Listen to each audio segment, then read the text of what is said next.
Mrs. E 的声明：东京的 TeamLab 是一个给人无穷想象的地方，每个展示空间给每个人的感官刺激是不一样的。这期视频只代表我个人的解读。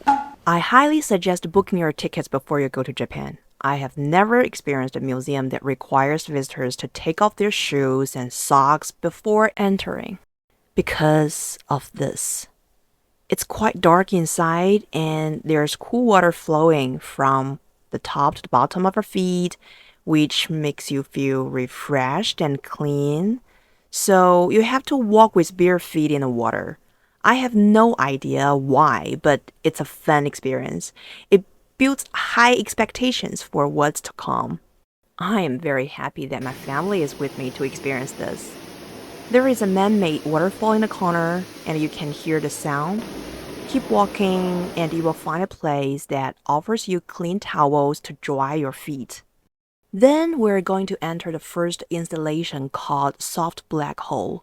Based on their explanation, this space is designed to remind us of the body we often overlook in everyday life and to increase our awareness of our body mass. However, personally, I feel like after being cleansed in that water, I've been given a new lease on life. It's almost like a womb. This is so hard to keep balanced. Like I said, it feels like a womb, and I interact with it dynamically, plus it's quite dark in here. Mr. E is also struggling there. If this is a womb, he might turn into a grumpy baby. After the darkness, which is like what happens when a human being stays in a cave for a long time, there is some light.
かれ果てる前に私は孤独な姿